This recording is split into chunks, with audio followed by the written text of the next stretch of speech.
السلام عليكم، ازيكم عاملين ايه؟ يا رب تكونوا بخير. النهارده ان شاء الله هنعمل لكم اسرع بيتزا واسهل بيتزا ممكن تعمليها.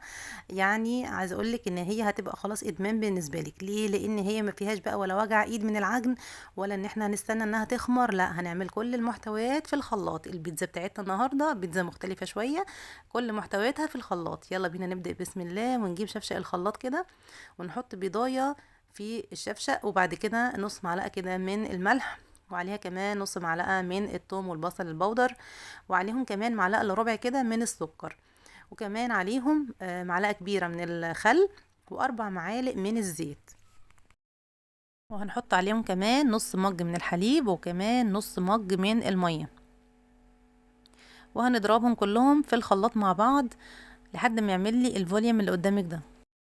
وكنت محضرة بره مجين ونص من الدقيق، وكمان كيس كده من البيكنج باودر. نحط اول مج وعليه كيس البيكنج باودر، وبعد كده نحط المج ونص اللي فاضلين من الدقيق.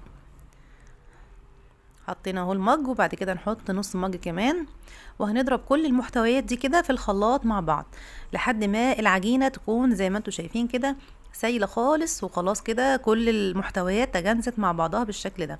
هي دي عجينه البيتزا بتاعتي. طبعا هجيب بعد كده الصاج اللي انا هدخله الفرن، يعني احط فيه رشه زيت كده، وبالفرشه كده نوزع الزيت، وبعد كده هصب بقى العجينه بتاعت البيتزا بتاعتي.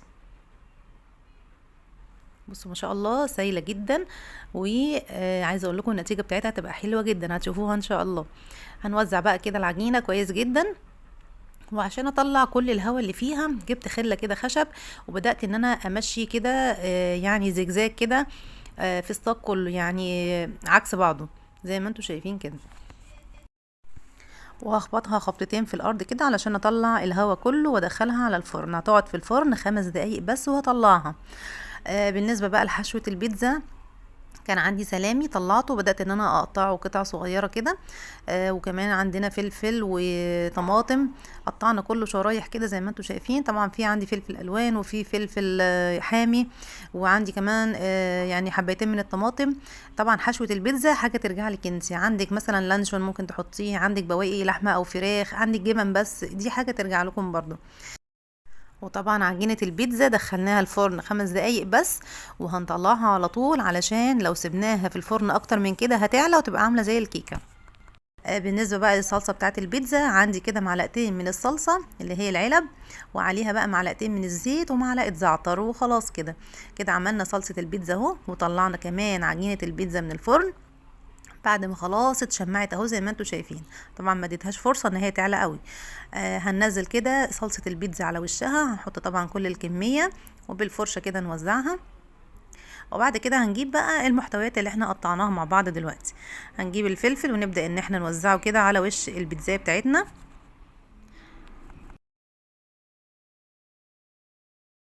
وبعد كده هنحط قطع الطماطم اللي احنا قطعناها زي ما انتوا شايفين كده، وكمان عليهم بقى السلام اللي احنا قطعناه شرايح. نبدأ ان احنا نوزعه برضو كده على صاج البيتزا كله. وكان عندي شوية زيتون كده في التلاجة، زيتون شرايح برضو جبته ورحت حاطه منه شوية كده على وش البيتزاية. يعني هو مش شرط اساسي في البيتزا، مش مشكلة لو مش موجود عندكم. وكمان عندي بقى شويه جبنه موتزاريلا، نحط شويه كده على وشها.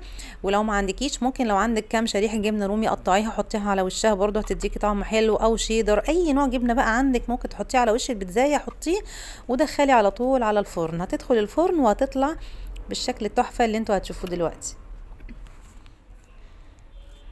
زي ما انتوا شايفين كده ما شاء الله اللهم بارك، تحفة جدا اللهم بارك، واخدة لون تحفة.